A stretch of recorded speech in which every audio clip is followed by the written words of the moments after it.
Hello, welcome to Cinema Savvy, and welcome to our review on Casino Royale. You might think from the intro, we've got Daniel Craig in there. We're talking Casino Royale. You've already covered that, guys, and yes, we did. Go and check out our review on it. It was a great review that we did with Shayla. This, unfortunately, is not that film. We are talking about the original 1967 spy parody comedy film, directed by... large intake of breath. John Huston, Ken Hughes, Robert Parrish, John McGrath, and Val Guest. There are a lot of directors that worked on this, and oh boy, can you see it from the final result. I guess we consider this the bonus round, right? The bonus content round of our James Bond retrospective. We've covered all the films, we've done quizzes, we've done all kinds of stuff. And now we're getting into the territory of the outlying Bond films or Bond properties. The ones that are kind of in there, we've got James Bond characters, we've got Vesper, obviously James Bond himself. We've got Le Chiffre in this film, but not as we know them. I don't know how long this review is going to be, guys. I think we're kind of clutching for straws on this one, in all honesty. But before we get into any semblance of a review on this film, over to George with the socials. Absolutely, guys. So comment below your thoughts on this version of Casino Royale, not the Casino Royale, this one. That's as obvious as my opinion on the film, in truth. If you've seen the film, actually comment it, because I'm curious. I know that Never Say Never Again is obviously we're doing that next, but a lot of people have seen that, and that can be looked upon, but this is just something else. So if you've seen the film, comment below. I'm curious to know people's thoughts, and also maybe how old you were when you watched it, because I don't know if the spoof thing is going to have that kind of effect. But as always, hit that like button, do comment, subscribe. There's a lot more unofficial Bond stuff on the way. We've got Never Say Never Again, as I said, Austin Powers and Johnny English, so a couple more, a lot of better ones coming next, I guess we can say. But as always, you don't follow us, hit us up on our social media at cinema_savvy on Twitter, Facebook, and letterboxd.com/cinemasavvies, and of course we have a link to TeePublic in the description below. But as I said, we're here to talk about 1967 Casino Royale.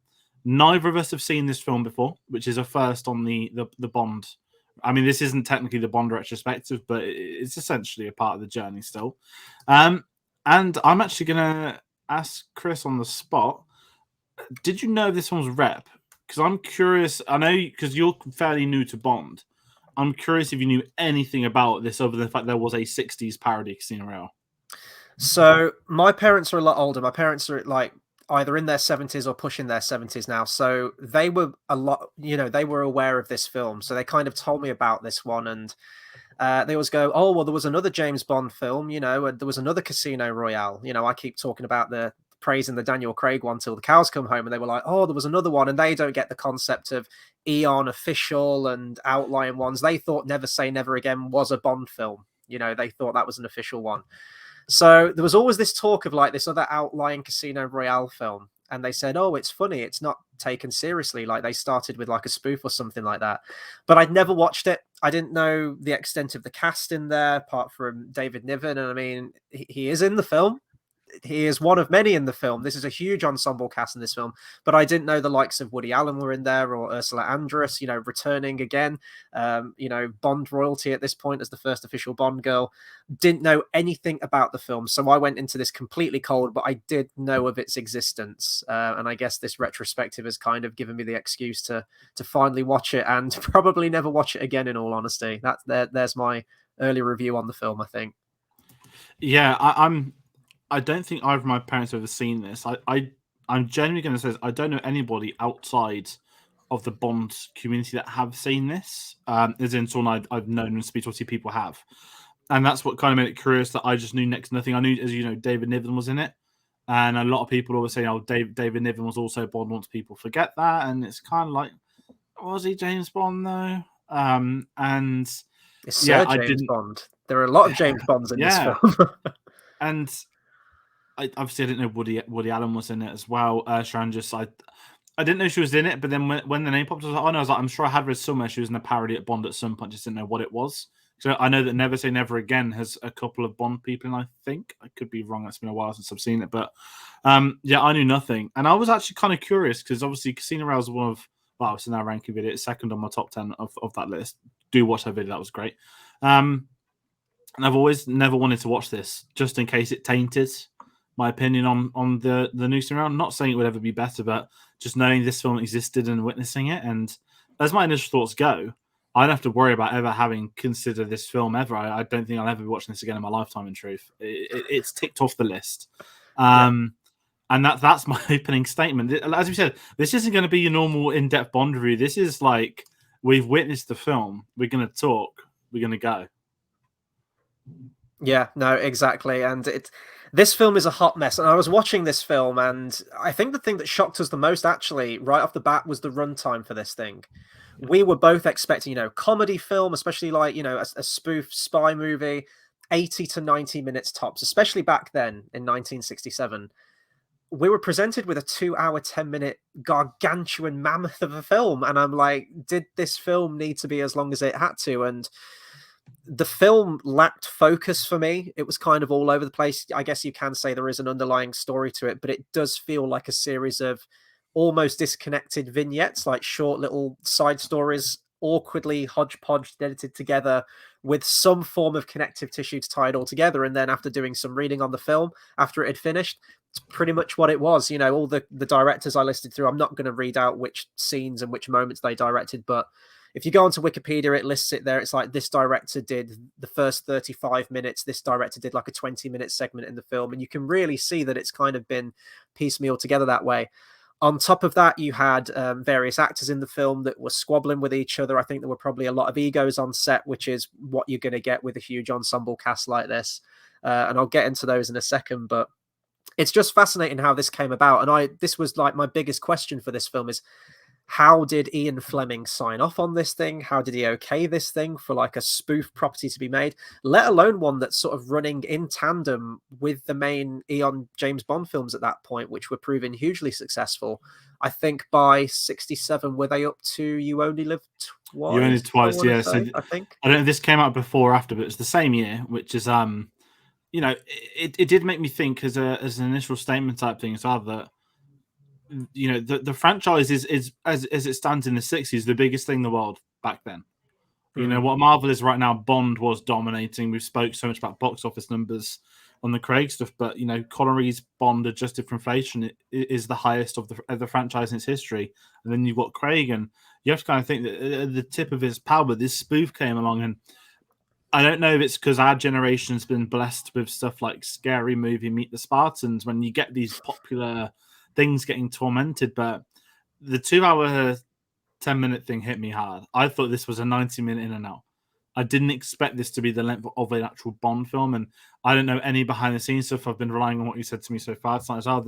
You mentioned the sort of the vignettes. That's the best way to sum it up. There's just loads of short stories, and there's meant to be an interchangeable one. But the thing that annoys me more than anything, the fact it's called Casino Royale, and you don't actually get to the casino until like the last 20 minutes maybe. Like I'm just sat there saying like, oh, someone's finally mentioned Liz Sheath. Like I think we're halfway through the film. I'm not expecting Mads Mikkelsen to pop up, but I've just got to accept it's a spoof and parody. But I just think it was a terrible spoof and a terrible parody.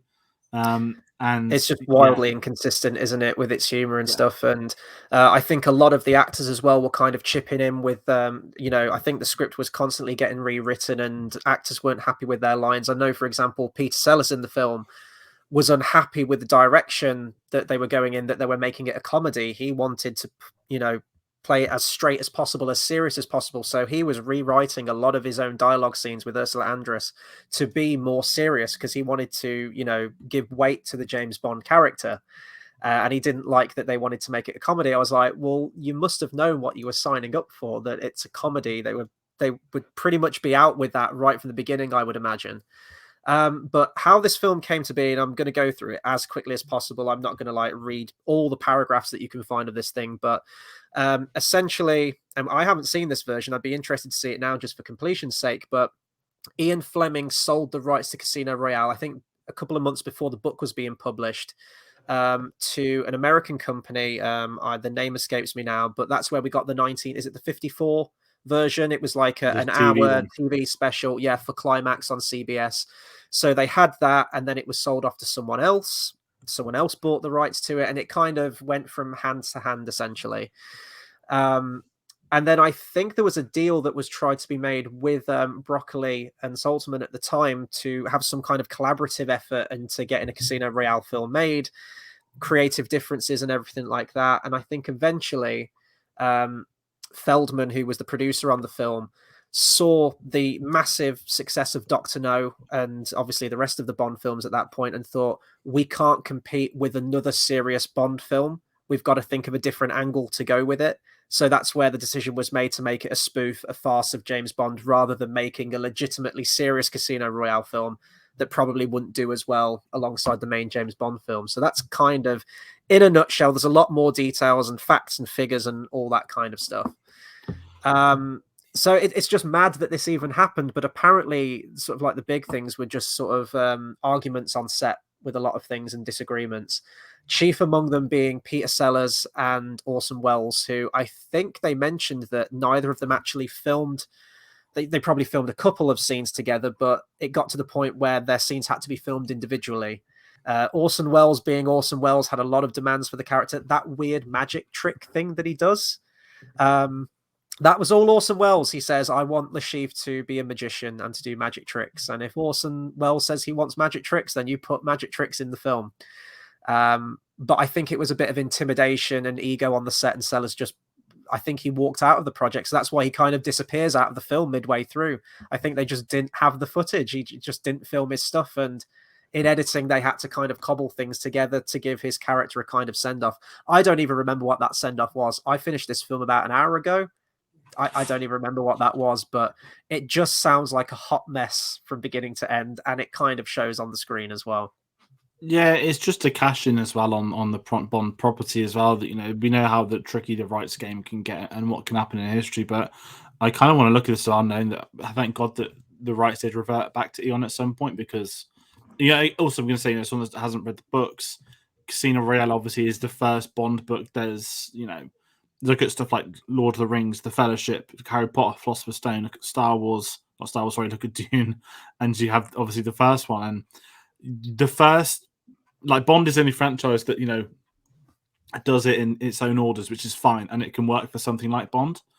But it would be so weird if the rights didn't exist with the company in this day and age of of rights and properties and all that kind of stuff being as big as they are. So it's really sort of interesting to see how it came to be. But at the same time, it's just, I think, your word hot mess is it, because I take nothing away from this. And, it's one thing I'm not even going in with the approach of, I want a Bond film. I didn't expect any of the tick list, any of that kind of stuff.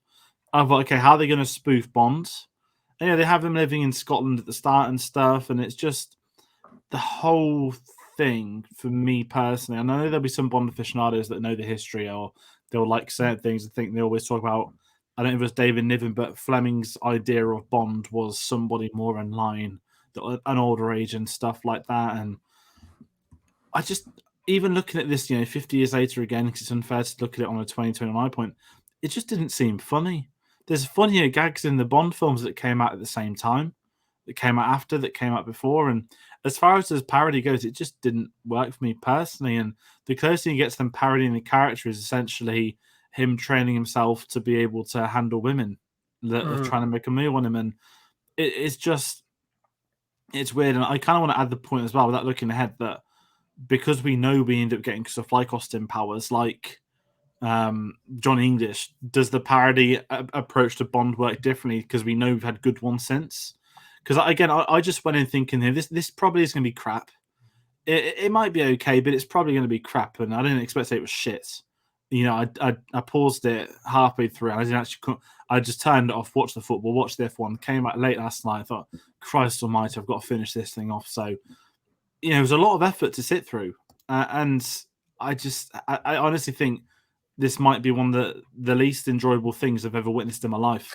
It up feels there. a bit Film-wise, sorry, not outside of film stuff, obviously, but I've seen shit like Movie 43.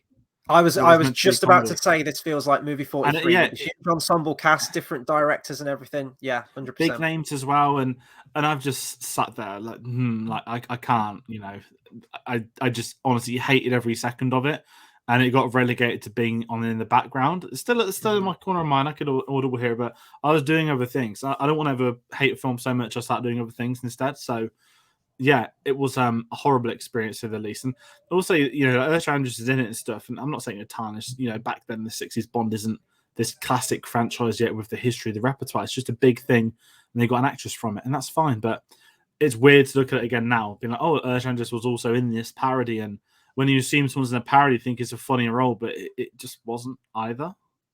I thought she was really good in this, actually, because I haven't seen her outside of anything of Doctor No. I thought she was probably one of the best things in this film.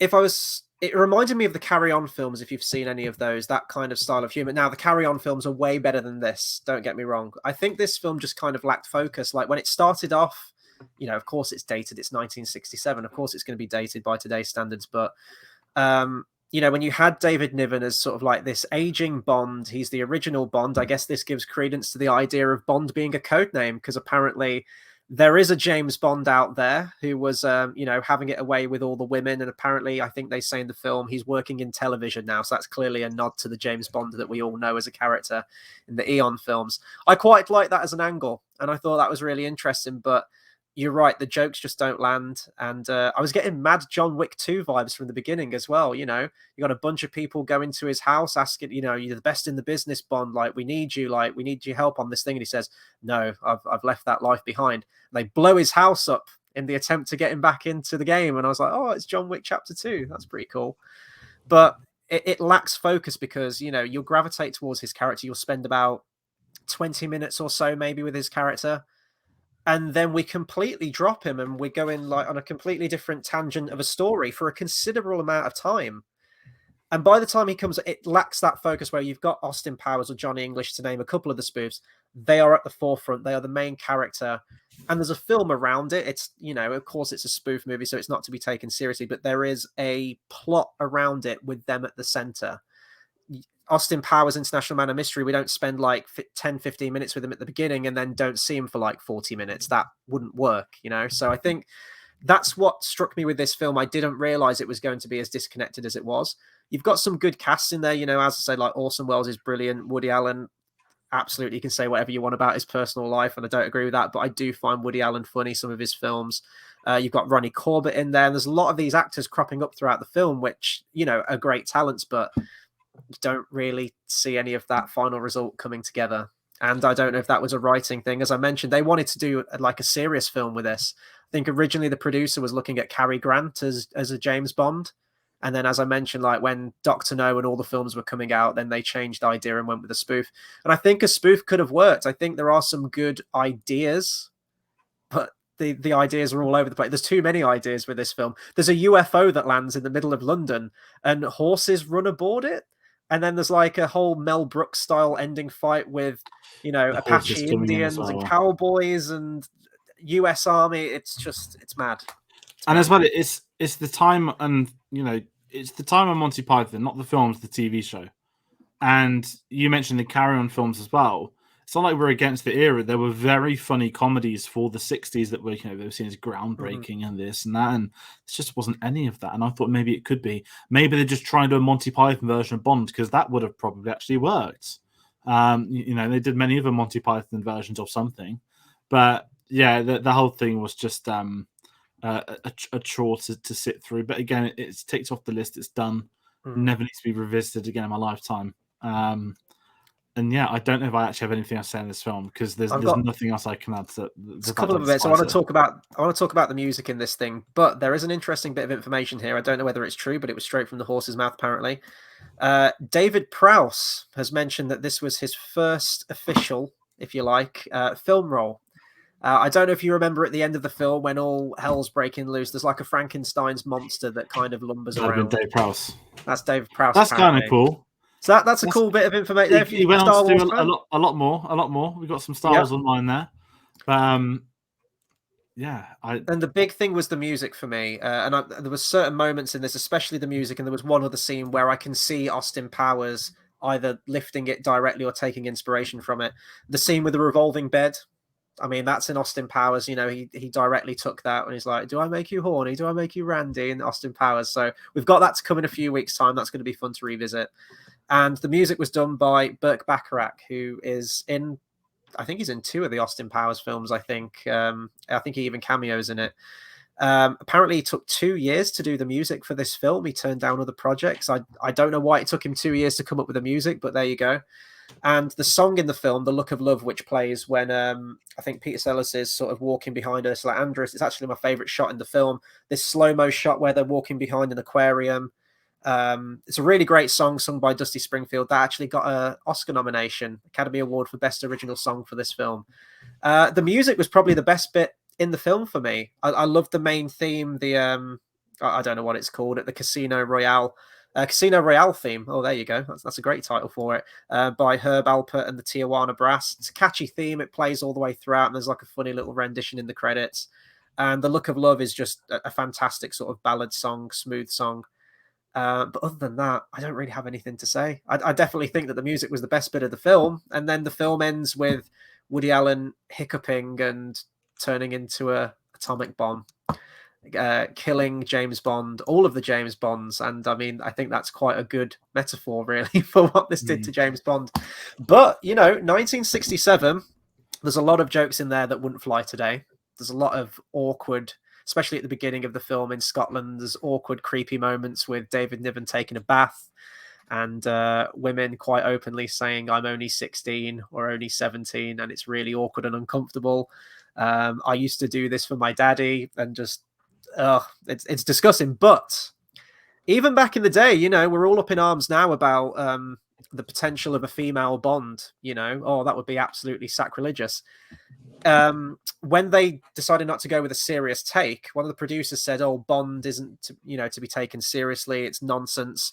This would do better if we had a female in the role as Jane Bond. I kid you not, that was an idea. This was back in 1967. They thought it would do better with a woman. And I guess we do already have our first official female James Bond with Ursula Andress. The whole conceit of the film is that everyone's going to be a James Bond to throw the enemy off. So I guess not only was she the first Bond girl in Doctor No, but she was also the first female James Bond. So I don't know, maybe because this was done in 1967, maybe we should be more progressive. Maybe this film was ahead of its time. Maybe this was more progressive than we thought back then. But yeah, I don't really have anything else to say on this film, to be honest. If we're going to do final thoughts, I'm never going to watch this film again. I might listen to the main theme again. I might listen to The Look of Love, I said the song was. But there's no reason for me to go back to this film in the slightest. I can say I've crossed it off, and this will be a good segue onto the socials in just a second. I can cross it off on my letterboxd, my personal letterboxd. It's done. All I hope is that Never Say Never Again is a slightly better James Bond film, which I expect it will be. But again, I've never seen that film before, so I have no idea. Yeah, and that's a lovely segue for next week, because we are doing Never Say Never Again. Which at least it's got Sean Connery in for a start, and obviously being the Thunderball remix. So I have seen that one. It's been many years since I've seen it. I think I was quite young. It was on TV, so I'm actually very curious to go back to that one. But that's going to be next Tuesday, the 2nd November. It's going to be longer than this one. It'll be more interesting for a start. This is ticking it off, and it's done and dusted. But we want to hear your thoughts. If you have seen this film, if you actually like this film, I want to find someone that liked this film. Comment it. I know some people like the whole, oh, it's so shit, it's funny. I didn't get that from it. I think it went completely away. That this was just the dog shit of films that I don't ever need to look at it. It's not a Venom 2 where it's an hour and a half and it's so bad it's entertaining. This was just awful from second one to final bit. So comment your thoughts on this film. I'm being too harsh, and I really don't care. And as a lovely segue, if you're not pissed off by that, go follow us on social medias to vent your anger. Twitter @cinema_savvy, Facebook and letterboxd.com/cinemasavvy. As I said, we're on there. We've got a lot of other videos coming out. We're hitting a busy time of year. The Oscars are slowly coming back. We've got new reviews everywhere, and this stuff is carrying on. So I don't actually know what video is coming next. I think that's how we'll know very soon after recording this video, people at home. So as always, when we do know, we'll put it on social media for you to watch at home. Absolutely. So that'll do it from us. I have nothing else to say on this film. Thanks for watching, guys, and we'll catch you on the next video. Take care, everyone.